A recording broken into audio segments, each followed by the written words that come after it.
Hello everyone, this is Navjot Kaur. Welcome to Education World.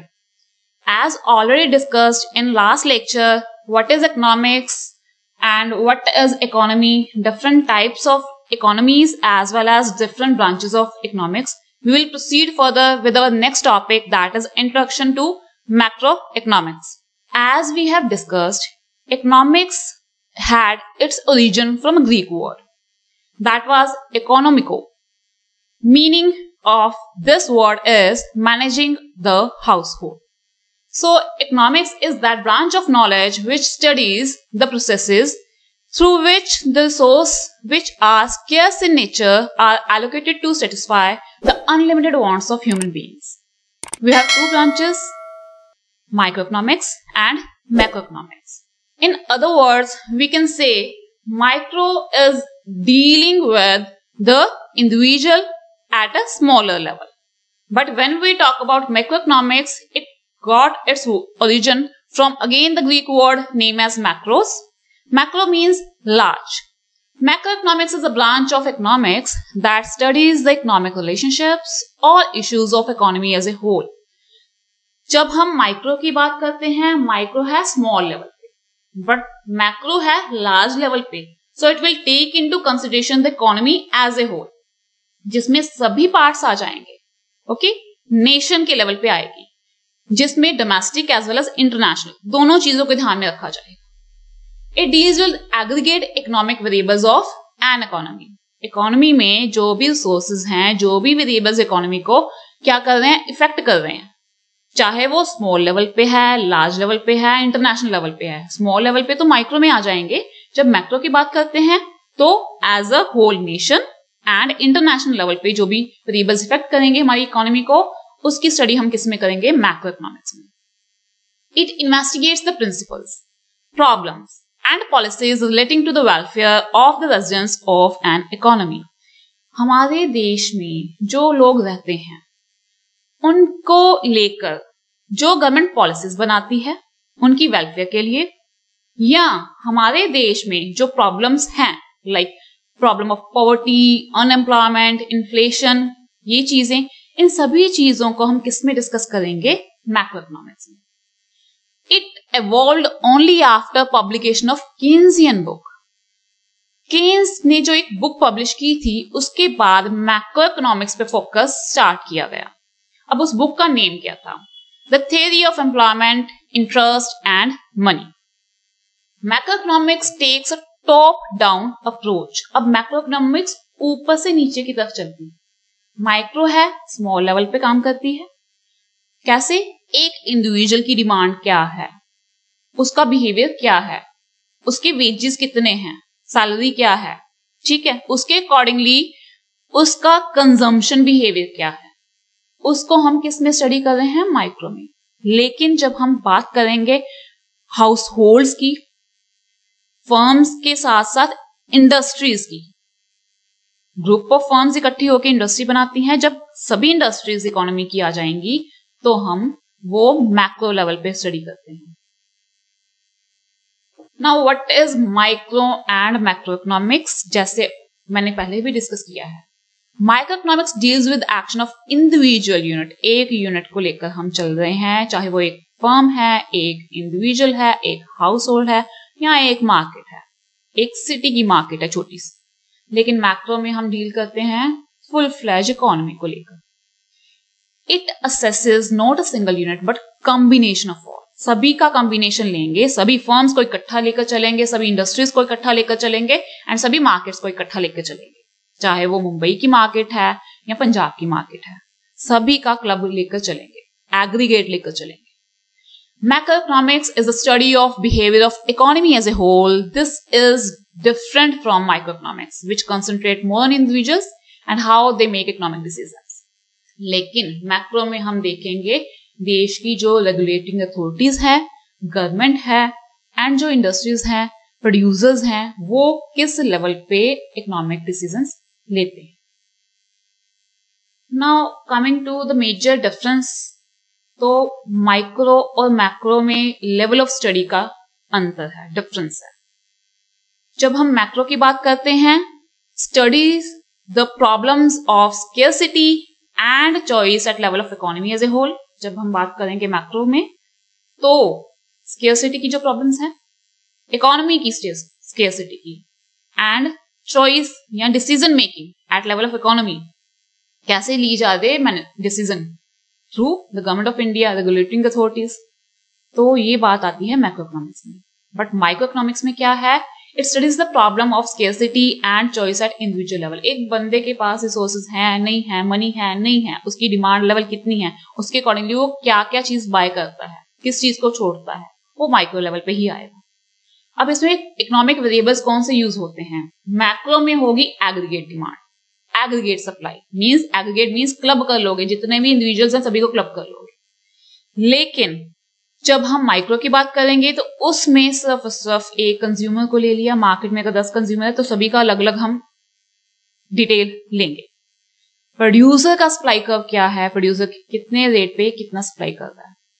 Then economic decision. अब economic decision macro level पे ली जाते हैं economic units के through, institutional units के through.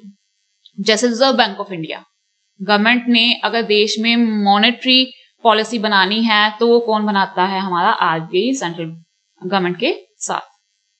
SEBI, securities exchange board of India, देश में जो स्टॉक एक्सचेंज चल रहे हैं, ठीक है, उनके रूल्स रेगुलेशन सभी किसके अंडर आ रही है? सेबी के अंडर आ रही है। बट जब माइक्रो की बात करेंगे तो डिसीजन मेकिंग कौन लेगा? इंडिविजुअल। अच्छा, मुझे किसी चीज की जरूरत है तो मैं खुद की डिसीजन खुद ही लूंगी ना, या फैमिली में तो हेड ऑफ द फैमिली आ जाएगा। देन फोकस क्या होता है मैक्रो इकोनॉमिक्स में? Social welfare at large. लेकिन माइक्रो में ध्यान दिया जाता है इंडिविजुअल कंज्यूमर की सेटिस्फैक्शन या प्रोड्यूसर के लिए प्रॉफिट मैक्सिमाइजेशन। अब एग्रीगेशन की बात करें तो माइक्रो में भी एग्रीगेट किया जाता है। अगर मार्केट में 3 कंज्यूमर ही हैं तो तीनों की डिमांड को क्लब कर दिया जाएगा, टोटल ले लिया जाएगा, then we will say this is our market demand. But micro में एग्रीगेशन होती है जो है लार्ज स्केल पे, हम सभी मार्केट्स को क्लब कर लेते हैं और इकोनॉमी में देखते हैं कितनी मार्केट्स हैं और सभी को क्लब कर दिया, ठीक। Then we have some central issues. जब माइक्रो की बात करेंगे तो सेंट्रल इशू क्या है? Allocation of resources. कौन कौन से रिसोर्सेज है हमारे पास, उनको कहाँ कहाँ एलोकेट करना है। लेकिन जब मैक्रो लेवल में सेंट्रल इश्यूज की बात करेंगे तो क्या आता है? Determination of overall level of output. पूरे देश पे आउटपुट लेवल कितना होना चाहिए। एम्प्लॉयमेंट, अगर अनएम्प्लॉयमेंट की प्रॉब्लम आ रही है, कैसे उसे दूर करना, वो क्यों अराइज हो रही है, provides some solutions to it. और मेथड ऑफ स्टडी की बात करें तो माइक्रो में हम पार्शियल इक्विलिब्रियम की बात करते हैं, बिकॉज वो इंडिविजुअल की बात है, वो स्टेबल रहे ना रहे, माइक्रो में ये हो सकता है। बट मैक्रो में ओवरऑल इकोनॉमी की जनरल इक्विलिब्रियम की बात करेंगे। Now coming to scope of macroeconomics. Macroeconomic का स्कोप बहुत वाइडर है, जिसमें हम 2 चीजों को ध्यान में रखते हैं, macroeconomic theories and macroeconomic policies. Theories में हम पढ़ेंगे economic development and economic growth की थियरीज, जिसमें हम देखेंगे कि देश की तरक्की, इकोनॉमी की तरक्की कैसे की जा सकती है, क्या क्या फैक्टर्स हैं जो डायरेक्टली इकोनॉमी को इफेक्ट कर रहे हैं, इसकी ग्रोथ में फैक्टर्स ऑब्स्टिकल्स बन रहे हैं, how to provide solution to that. Then we have theory of national income. We know that we are concerned with economic development and economic growth, जिसको हम मेजर करते हैं नेशनल इनकम की terms में। और नेशनल इनकम किस terms में हम करते हैं काउंट? Gross domestic product. ये एक मेथड है उसका कैलकुलेट करने का। एंड ग्रोस डोमेस्टिक प्रोडक्ट जो है कैसे कैलकुलेट करेंगे, क्या क्या फैक्टर्स उसमें इंक्लूड करेंगे, क्या चीजें एक्सक्लूड करेंगे, क्या चीजें यूज कर सकते हैं उससे इंप्रूव करने के लिए, किस चीजों से वो एडवर्सली इफेक्ट हो रहा है, वो चीजें हम थ्योरी ऑफ नेशनल इनकम में पढ़ते हैं। Then we have theory of money. Money supply को कंट्रोल कैसे किया जाए। डिमांड को कंट्रोल हम नहीं कर सकते हैं, एक एक बंदे की डिमांड आप कंट्रोल नहीं कर सकते हो। टैक्सेशन सिस्टम कैसा होगा, ठीक है, टैक्सेस ज्यादा होंगे, नो डाउट लोगों की चीजों के ऊपर डिमांड कम हो जाएगी अगर प्राइसेस राइज हो जाएंगे। अब क्या चीजें हैं जो मनी सप्लाई को इफेक्ट करती हैं, या कैसे देश में क्रेडिट क्रिएट किया जाए। अब मनी को प्रिंट करना is not very easy task. हमें लगता है प्रिंट कर लो तो क्या हो जाएगा, but these are the things that we have to study in macroeconomics theory of money. उसके बाद थ्योरी ऑफ इंटरनेशनल ट्रेड आता है, जिसमें हम इंडिया के इंपोर्ट एक्सपोर्ट की बात करते हैं। अगर हम अमेरिका में रहते हैं तो अमेरिका के इंपोर्ट एक्सपोर्ट की बात करते हैं, कैसे वो हमारी इकोनॉमी को डायरेक्टली और इनडायरेक्टली इफेक्ट करता है। फॉरेन डायरेक्ट इन्वेस्टमेंट कितनी हो रही है, इस चीजों को भी ध्यान में रखेंगे। इसके साथ हम बैलेंस ऑफ पेमेंट के, हमारे इंपोर्ट ज्यादा हैं या एक्सपोर्ट ज्यादा हैं, उन्हें पे बैक कैसे करना है अगर इंपोर्ट ज्यादा है तो, इन चीजों को ध्यान में रखते हैं हम। उसके लिए सोल्यूशन भी यही प्रोवाइड करती है macro economics. Then we have theory of general price level. General price level क्या है? वी नो दैट प्राइसेस हर चीज के फिक्स किए जाते हैं on the basis of market forces, demand and supply, but कुछ चीजों के प्राइसेस रेगुलेट भी किए जाते हैं, ठीक है। तो ये जनरल प्राइस लेवल में हमें क्या देखना है कि देश के लिए इन्फ्लेशन एंड डिफ्लेशन, एकदम से राइज हो जाएंगे प्राइसेस, वो होगा इन्फ्लेशन। डिफ्लेशन जब प्राइसेस बहुत ज्यादा कम हो रहे हैं, ये दोनों ही एक्सेस लेवल पे होंगे तो देश के लिए क्या होगा, ये it will be a problem. So इससे क्या होगा, economic development and growth effect होगी। Theory of general price level में ये चीजें सभी हम डिस्कस करते हैं। थ्योरी ऑफ एम्प्लॉयमेंट, देश में लोगों को रोजगार मिल रहा है या नहीं मिल रहा। It's not about only the service sector, it's about the businesses also. हम ये देखते हैं कोई बंदा पढ़ लिखने के बाद अगर कोई अच्छी व्हाइट कॉलर जॉब कर रहा है तो वो एम्प्लॉयड है। अगर कोई बंदा जॉब नहीं कर रहा, अपना बिजनेस सेटअप कर लेता है तो भी वो एम्प्लॉयड है। अब फुल एम्प्लॉयमेंट कैसे लेकर आए देश में, सो दैट देश में इकोनॉमिक ग्रोथ एंड डेवलपमेंट हो। ये सभी हम थेरीज मैक्रो इकोनॉमिक थेरीज में पढ़ते हैं। This is the scope of macro economics. इसके अलावा दो पॉलिसीज है मैक्रो लेवल पे जो गवर्नमेंट की तरफ से बनाई जाती हैं, that are fiscal policy and monetary policy. अब फिस्कल पॉलिसी क्या है? दिस इज द पॉलिसी जिसमें गवर्नमेंट अपना income means revenue, expenditure means खर्चा, इन दोनों को देखती है। और आपको पता होगा कि बजट एवरी ईयर आता है, तो बजट में ये चीजें ध्यान में रखी जाती हैं कि कितना हमारी इनकम है और कहां कहां से आ रही है। आपको पता होना चाहिए कि गवर्नमेंट को इनकम कहां से आती है। सबसे ज्यादा source, main source of income है गवर्नमेंट का, that are taxes, direct taxes, indirect taxes, GST की बात करते हैं हम, इनकम टैक्स की बात करते हैं, ठीक है। इसके बाद कस्टम ड्यूटीज जो लगती हैं, ये मेन चीजें हम बोलेंगे ये इनकम के पार्ट में आ जाती है। या उसको कोई फॉरेन एड मिल जाती है तो वो भी उसका एक रेवेन्यू नहीं बोलेंगे, बट कहीं ना कहीं वहां से उसे पैसा आ रहा है गवर्नमेंट को। अब खर्चा कहां पे कर रही है गवर्नमेंट? सोशल वेलफेयर के लिए सोशल वेलफेयर स्कीम लगाती है। इसके अलावा गवर्नमेंट जो भी पब्लिक सेक्टर अंडरटेकिंग्स बनाती है उनकी मेंटेनेंस के लिए, मैनेजमेंट के लिए जो खर्चा करती है। इसके अलावा गवर्नमेंट देश को की डेवलपमेंट के लिए, इंफ्रास्ट्रक्चर के लिए खर्चा करती है। आपको पता होगा बजट में सभी चीजों के लिए कितना कितना परसेंटेज कोटा होगा वो रखा जाता है। अब देखेंगे कि इनकम ज्यादा है या एक्सपेंडिचर ज्यादा है, वो कैसे देखेंगे? हम बजट में देखते हैं। अगर तो इनकम ज्यादा है, नो डाउट ये तो बेनिफिशियल है, फिर डेफिसिट नहीं है हमारे पास, एक्सेस में है इनकम, तो we can use this income for the growth of the economy. लेकिन अगर income is less than expenditure, income is less than expenditure, तो डिफरेंस को कहते हैं हम डेफिसिट। तो ये budgetary deficit, how to cover this? खर्चा इतना ज्यादा कैसे करेंगे, पैसा तो है नहीं, ठीक। तो उस केस में हम कौन से टूल्स यूज करेंगे? ये फिस्कल पॉलिसी का पार्ट आता है। And monetary policy. अब मॉनेटरी पॉलिसी में गवर्नमेंट क्या करती है, इकोनॉमी में स्टेबिलिटी लाने के लिए कुछ पॉलिसीज बनाती है मनी कंट्रोल करने की। अब गवर्नमेंट कंट्रोल क्या कर सकती है? डिमांड नहीं कंट्रोल कर सकती, सप्लाई को मनी की कंट्रोल कर सकती है। And we have numerous tools जिससे गवर्नमेंट ये कंट्रोल करती है। जैसे रिजर्व बैंक ऑफ इंडिया, आपने सुना होगा लोन पे रेट ऑफ इंटरेस्ट बढ़ गया है, कम हो गया है, सीआर, एसएलआर, ये बातें आप न्यूज़पेपर में पढ़ते होंगे। या गवर्नमेंट सिक्योरिटीज को इश्यू कर रही है मार्केट में, किसान विकास पत्र आ गए, इंदिरा विकास पत्र आ गए, ठीक है। तो इन तरीके से गवर्नमेंट कोशिश करती है मार्केट में मनी सप्लाई को कंट्रोल करने की। ये टूल्स हम पूरी डिटेल में पढ़ेंगे इन कमिंग चैप्टर्स। उसके बाद आता है कि इंपॉर्टेंस क्या है, why we need macro economics. Macro economics study करने का कुछ बेनिफिट तो होगा, तभी तो हम स्टडी कर रहे हैं। केन्स ने ऐसे थोड़ी ना बुक निकाल दी और ऐसे ही नहीं एक फुल फ्लेज ब्रांच इकोनॉमिक्स की डेवलप हो गई। अब सबसे पहले इंपॉर्टेंस इसकी ये आती है trade cycle analysis. Macro economics में ट्रेड साइकिल आपने पढ़ा होगा कि अभी बूम है, अभी डिप्रेशन है। दीज डेज कोविड के टाइम पे बिकॉज ऑफ लॉकडाउन काफी बिजनेसेस इफेक्ट हुए हैं, लोगों के पास पैसा नहीं है, डिप्रेशन चल रहा है। तो बिजनेस साइकिल एनालिसिस किस में आता है? मैक्रो इकोनॉमिक्स में। Then we have economic policies formulation. देश में गवर्नमेंट इकोनॉमिक प्लानिंग करती है, काफी पॉलिसीज बनाती है पॉवर्टी इरेडिकेशन के लिए, अनएम्प्लॉयमेंट दूर करने के लिए, इन्फ्लेशन कंट्रोल करने के लिए।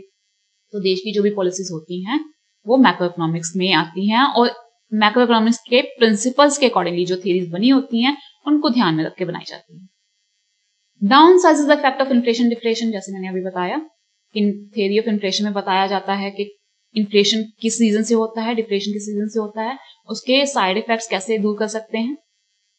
Facilitates material welfare. Material welfare means at least हमारी इनकम डिस्ट्रीब्यूशन हमारी लेवल पे हो, सभी फैक्टर्स ऑफ प्रोडक्शन को काम भी मिले और प्रॉपर इनकम भी मिले, एटलीस्ट उनको मटीरियलिस्टिक चीजें तो मिल जाएं।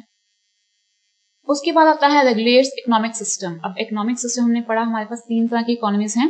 फ्री इकोनॉमी है, मार्केट इकोनॉमी है, एक मिक्स्ड इकोनॉमी है।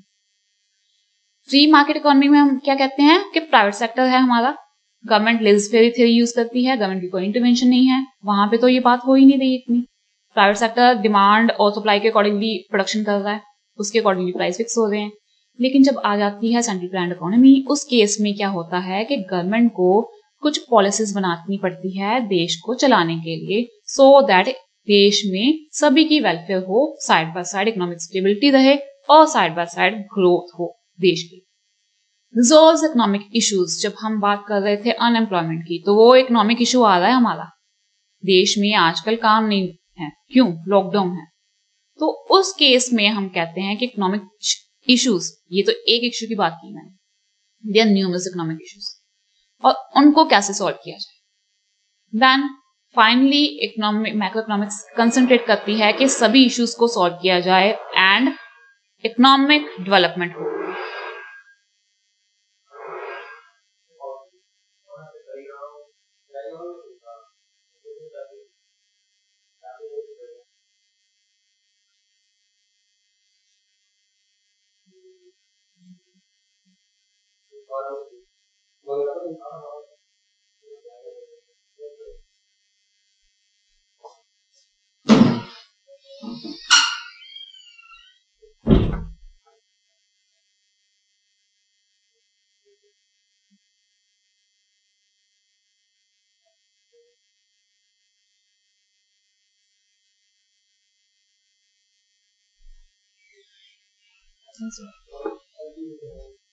लास्ट वाला पॉइंट रिपीट करना या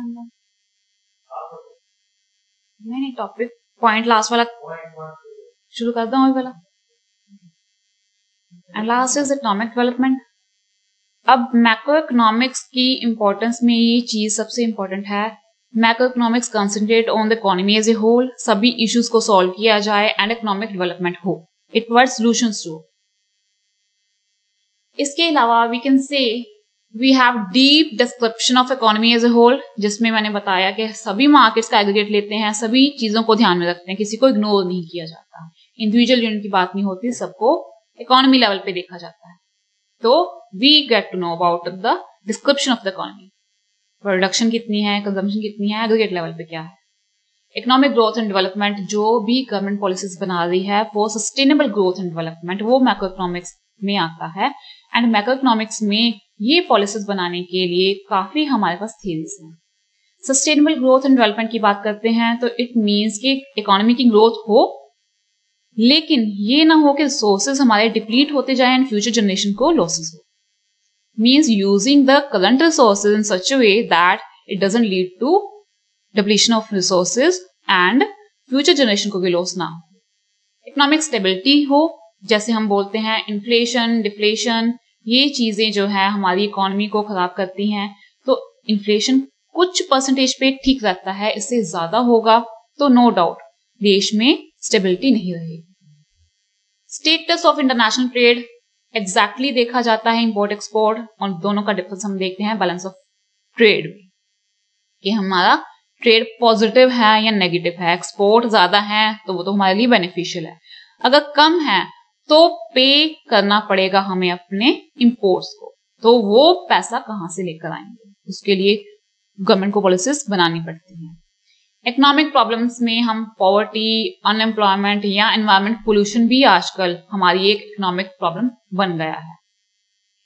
अब कार्बन एमिशन, ये पॉइंट बड़ा एजेंडा राइज किया जा रहा है, तो ये इंटरनेशनल लेवल पे है, तो ये सभी हमारे मैक्रो इकोनॉमिक्स में आती हैं चीजें, and these are the major benefits of this studying this subject.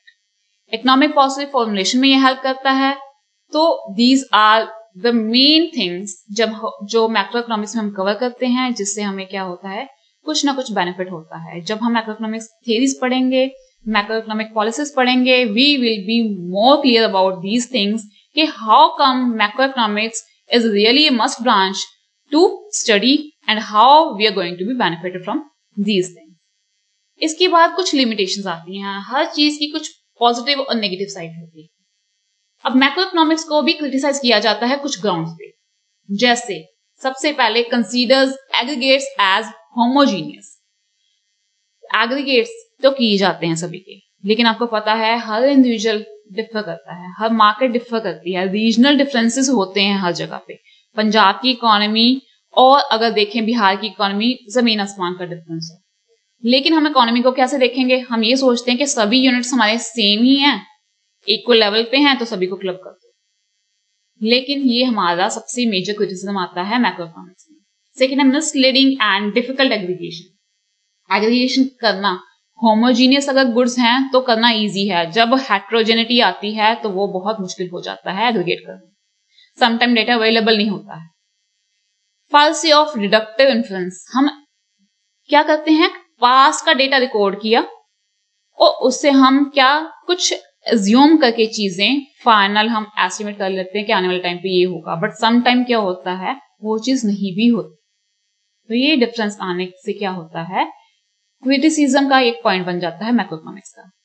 Conceptual and statistical complexities, हम कुछ स्टैटिस्टिकल टेक्निक्स यूज करते हैं, वो भी कुछ एजम्पशंस पे बेस होती हैं, कुछ फॉर्मूलाज आते हैं वो डिराइव कैसे किए जाते हैं, ये कुछ स्टैटिस्टिकल प्रॉब्लम्स हमें आती हैं मैक्रो इकोनॉमिक्स में। वो भी हमारे कुछ कंसेप्ट्स हैं, सब्जेक्टिव हैं। जैसे मैंने बोला कि इकोनॉमिक्स की डिफरेंट डेफिनेशन डिफरेंट ऑथर्स ने दी हैं, हमने लास्ट लेक्चर में डिस्कस किया था।